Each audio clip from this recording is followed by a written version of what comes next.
The Minnesota Vikings have brought joy and misery to the Vikings fans for many years. At the Skol Purple Podcast, we just want to see the Vikings party with the Lombardi. Join us for analysis, interviews, laughs, and much more.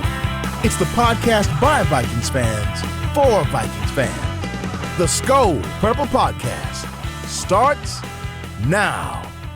Welcome into the Skol Purple Podcast. We're joined by Judd Zulgad of Score North and Purple Daily, and Judd, and of course Vikings Wire, which he has been in the middle of writing a story for Vikings Wire today. So appreciate Judd taking the time to come on the show today. Judd, good to have you on. How are you doing today?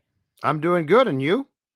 I'm doing pretty well. Pretty well. Enjoying being inside with the cold Northwest Iowa where I'm at, and I'm sure it's even colder up in Minnesota where you're at right now. Very windy here. Very windy. The Vikings are going to be very glad come Saturday, I would guess, if they don't play outdoors.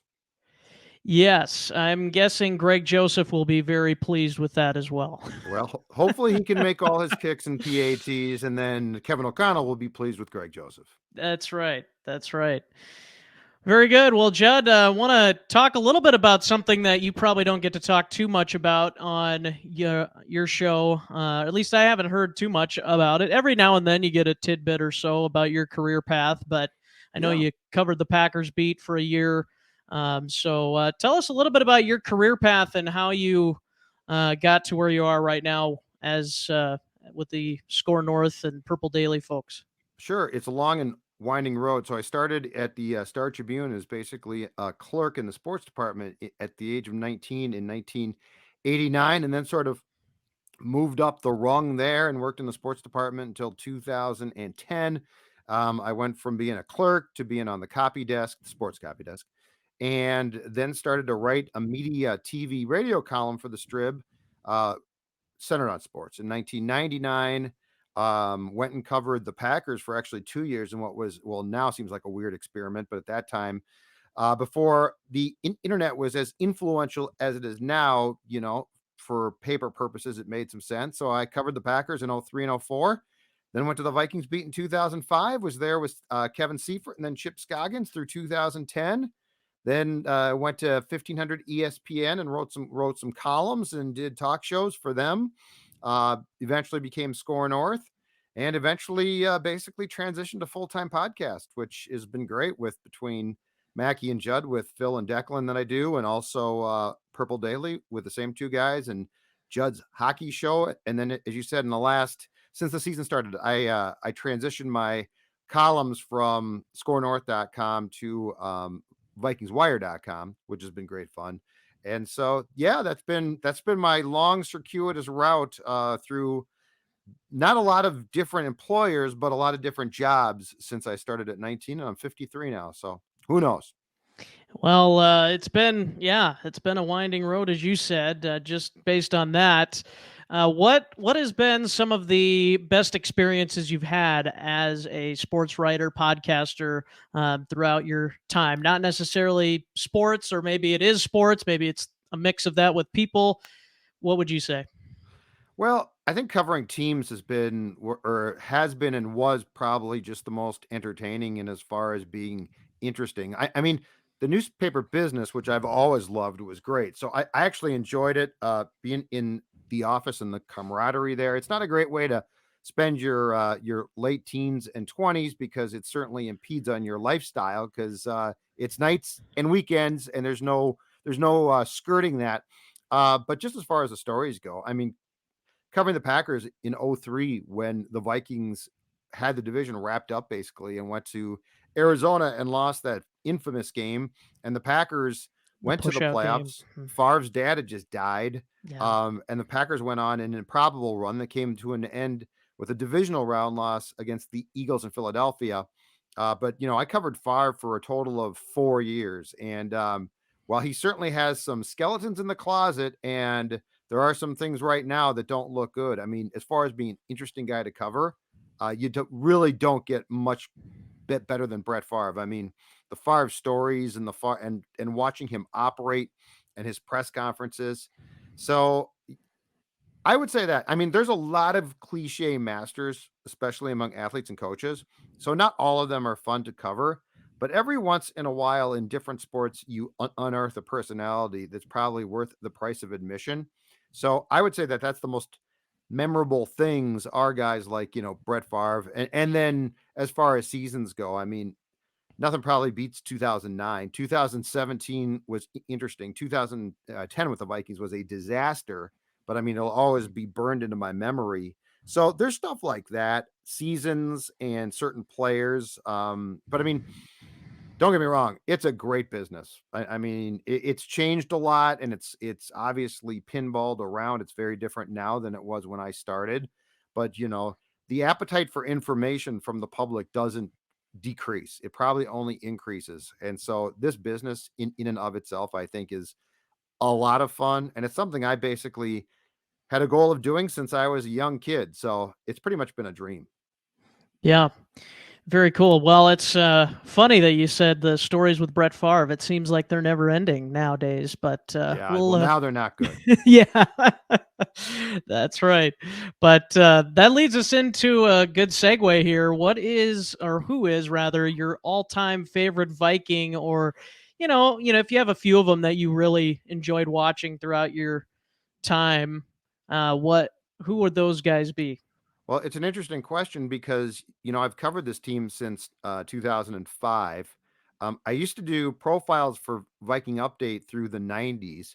So, like the last time but yet, I grew up as a kid a Viking fan. So, just as a pure fan, my favorites were Tarkington, who I saw at the end. In fact, I started following the Vikings in 1978, and so I saw his last. I was at his last game that he played at the Met against Philadelphia. So Tarkington is up there, and he clearly is the greatest quarterback in franchise history. I don't think it's close. Tommy Kramer was probably my first he was the one and only time I've had a jersey that I wore to third grade. So Kramer up there as well. But I mean, there's a ton of guys I've covered that I've had a huge appreciation for. Moss redefined, I think, in a lot of ways, the receiving game. You know, Moss, the fact that his 84 jersey is not retired is ridiculous. Yeah, He is a guy who changed the game. There's no debate. Like, go back and watch his rookie year and then see how the rules slowly but surely morph towards, hey, let's get more passing. This is really cool. Jefferson now is phenomenal. He's outstanding. Chris Carter back in the day was, unbelievable. Picked up for what, $100 from Philadelphia off waivers, comes here and puts together a Hall of Fame career when he was basically chased out of Philly. So there's been a lot of guys I've appreciated. I mean, I didn't like him personally a lot by the end, but Adrian Peterson, how much fun was that guy to watch? yeah, Especially, circa 2007 through about 2013 or 14. Just absolutely outstanding. So I have no lack of appreciation for the number of just outstanding players. I mean, offensive line, Randall McDaniel, phenomenal. Defensive line, Millard, Johnny Randall, Jared Allen during his time here. There's just, I wouldn't say that when I cover guys, I'm like a fan, but I would say this. I think we all appreciate what the great ones bring. absolutely. Yeah, being born in '96, AP was kind of the big one for me. Yeah. I got to see kind of in my younger years of being a Viking fan, kind of the Randy Moss era sort of end. Kind of my first memories was Dante Culpepper getting hit in the knee by Chris Gamble in that infamous game. I was at Uh, that game. oh, Yeah. you were at that game. I Oh covered that man. game for the Strip. His knee blew up. It was not good. And he Uh, had, he was coming off in 2004, a year in which he was an MVP candidate and a really good one. I mean, I was covering the Packers in '04, but I remember watching him because they played three times, two games in the regular season and then the playoff game that the Vikings won in Green Bay. And my yeah. God, was he good. Culpepper was just phenomenal. I really thought that was the long-term guy back then. Yeah. Well, let's talk a little bit about this year's Vikings. Obviously, it's been a really good year, 10-3. I don't think too many people thought that would be the case through 13 games this season. Was that your expectation? Have they exceeded your expectation? And do you think we'll get into how far you think this team can go here in a moment? But go ahead. I think my expectation was about 9 wins. Now personally, because I'm a tear it down guy, I was thinking new GM, new coach, fresh start. They clearly thought, and I think this came from the Wilfs, they clearly thought, no, heck no, it's all Zim's fault. We'll be competitive. So they have exceeded my expectations by a lot. Now, that being said, I find this to be interesting because, I mean, the defense is hemorrhaging yards. The last, 5 games, 400 plus yards, a franchise single season mark against, not good. And so what I'm curious about now is what they're going to do because, if you had told me at the start of the year, hey, Vikings are going to make the playoffs. Let's say they're going to win 10 games or something. The Vikings are going to make the playoffs and they're going to lose in the first round. I would have said, pretty good year, made the playoffs.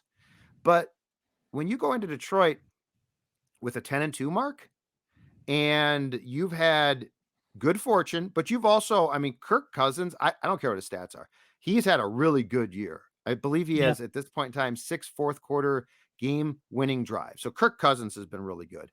And with the prospect of 4 games left, and I think they'll win a few at least. Now I think it's a disappointment if you don't win a playoff game. Now, after that, it gets dicey because the teams that you're going to have to play, likely, unless they get beat, are pretty damn good. But, if you play Washington, the Commanders in the first round, Seattle, right? You're thinking at home with this team, you should win. So I just want to know what O'Connell and Donatel and the defensive folks are going to do to try and you're not going to change the scheme and you're not going to entirely fix the problems, but they look so soft right now. And there is such a problem in generating pressure.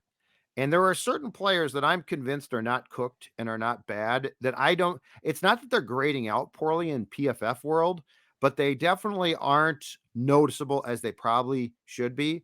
So I got to think that there's some tweaks that at least make you far more competitive than what we saw on Sunday, which to me, and I like Detroit, like Goff's playing well. Their receivers are talented, but there were some busts there and some soft coverages that I got to think can be fixed. Because if you don't, I don't think you win a playoff game. And again, this might not be fair. It might be hypocritical at this point, but I think if you don't win a playoff game now, it's going to be like, oh, geez, that's too bad. This was a real opportunity because, you banked 10 wins and we got 4 regular season games left. Yeah, my thought was coming into the season, 10 wins kind of would be a good year. That's kind of what my prediction was, and 1 playoff win to go with it. And I thought anything after that, I would be pretty surprised, but also obviously happy about that. But yeah, it's been great to see. But as we're starting to find out more and more, it seems like the sustainability of the defense is kind of coming back down to reality a little bit. And to your point, I think it's with the scheme and some of these aging veterans and also some of the inexperience of the youth that we have on this team. And obviously the injuries have just hurt the Vikings extremely bad as well. Yeah. One thing that I think really hurts now, and it's a miss that wouldn't be if this was like an 8-win team, I don't think we'd talk about it. But you know what really hurts is the lack of defensive help from the top of the draft. And Cine is hurt. I get that. But keep in mind, Lewis Cine was not starting and was barely playing. Right. The Booth pick, Andrew Booth Jr. was scouted and seen as a potential first-round pick, except for the red flags regarding his injury status. Well, sure enough, I think he's been hurt 3 or 4 times, and now he's done. Can you imagine if they had stood pat, first round, okay? Don't trade backwards. Don't trade back. You take just there, Kyle Hamilton, who's graded out really well with Baltimore and who was known. It's no secret that he was considered the best safety in this class. And then if you took a cornerback that's not injury prone, and I get the gambles here, and I'm not saying Kwesi's whole draft class is terrible, because Right. I don't think it's fair right now to immediately try to grade 5th and 6th round picks like that. That'll come, but it does hurt that the top of the draft defensively is not helping more, because first round picks ain't no rule that they can't step in and play a big role immediately. I get after the third round it gets dicey, but that's the one thing I keep going back to is what if they had stood pat first round, don't trade with Detroit, and actually get a guy who's helping you right now. And I would argue that Scene, because he wasn't playing, wasn't going to be that guy. So if you come back at me and say, well, Scene's hurt, I don't think that's a factor here. I don't think he was going to play. When he didn't win a job in training camp, and he didn't, I mean, basically, aside from special teams, Carson, he didn't get on the field. That's a big difference. Yeah. Yeah, no, it's a good point. I think one thing I've mentioned on our show too before is, what if you would have traded up for a Sauce Gardner? Look at what he's done this year. Who knows how much the capital would have been to give up to get that pick to get Sauce Gardner, but even a Tariq Woolen that Seattle's got, he's been really good. He's really quick. Some of those guys that have stepped in as rookies. And to your point, I get that, these guys could still pan out and be decent players because it's their first year and things could go in the other direction. But early returns have not been favorable for Kwesi's first draft class. Exactly right. Yeah, and I just think like first and second round, you really would like some help there immediately, if possible. Yeah. So with everything that we just talked about, do you think that this team can win a Super Bowl? I'm kind of in the mindset of no, just based on the defense, and I'm guessing you're kind of along those same lines. So it's funny that you bring this up because, 5 weeks ago, right, when the Vikings were playing well, and more importantly, I didn't really think that there had been true separation in the conference.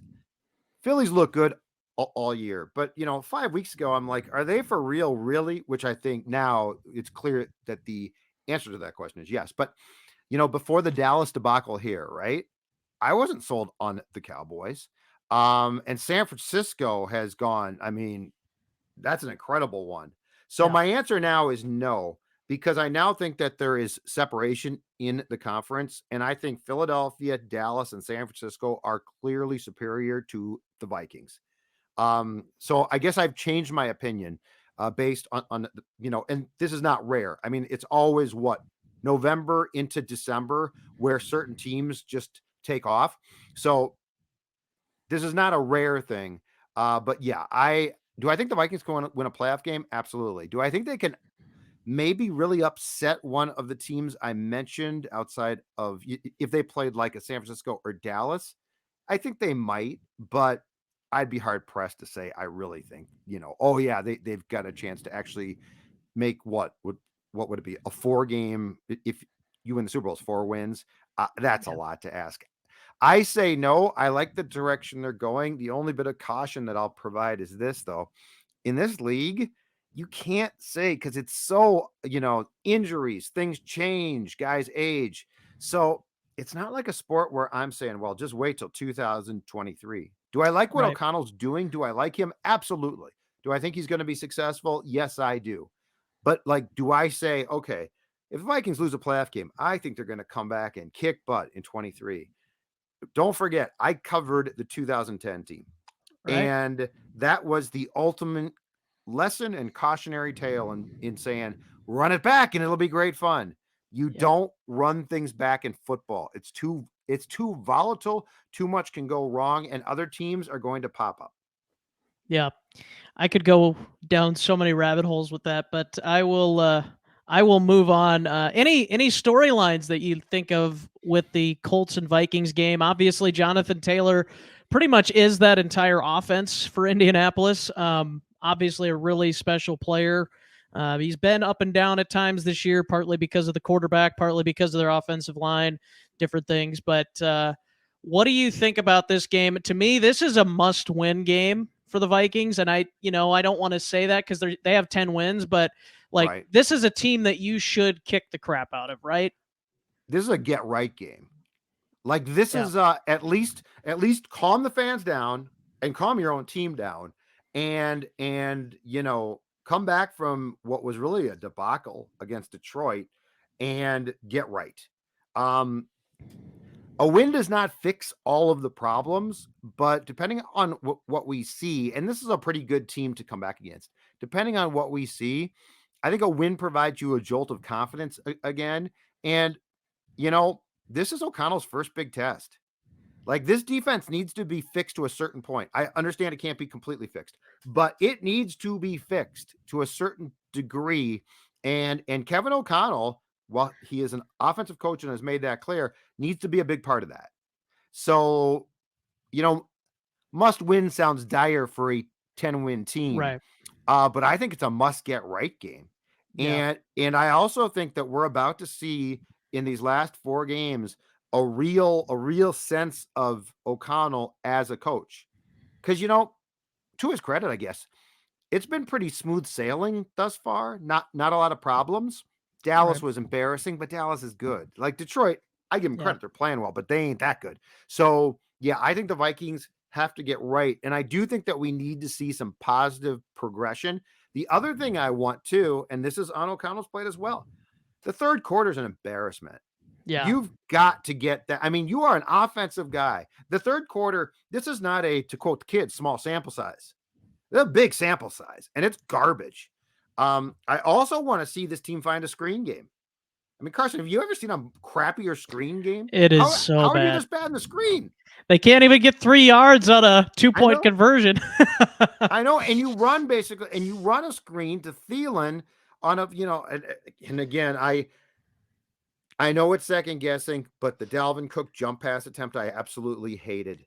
There's a difference between creative and too cute, and that to me crossed the line to too cute.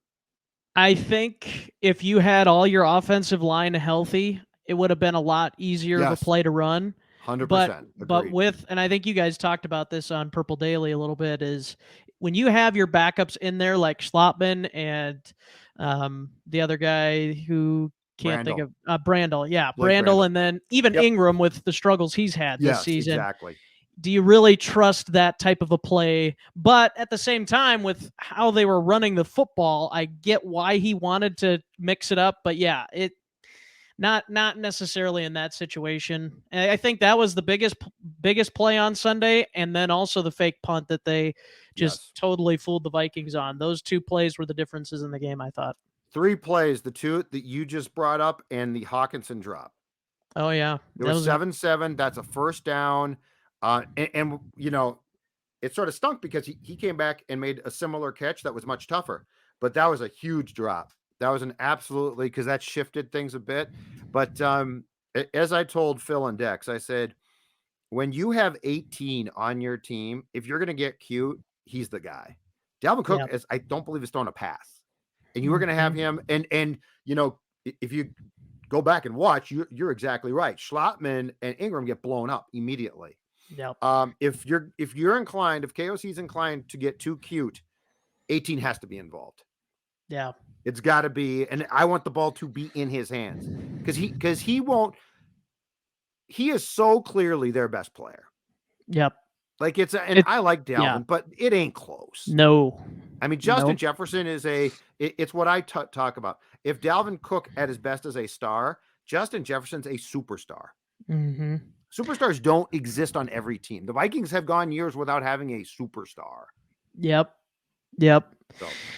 Very good. Well, let's hear your prediction for Sunday. I know you guys usually wait, or I should say Saturday. We get a game day earlier, which is good for us. We get to watch more football, which is great. Saturday and Sunday, but I'm gonna say 30-20. The Vikings get right, as you said, and take down the Colts in Minneapolis. Yeah, I think the Vikings win. Oh boy, how's this defense going to do though? I do think that they'll come back with a stronger game just because they embarrass themselves. You're probably about right. I'll throw 28-17 at you. 28-17. Third quarter, score some points. Look confident.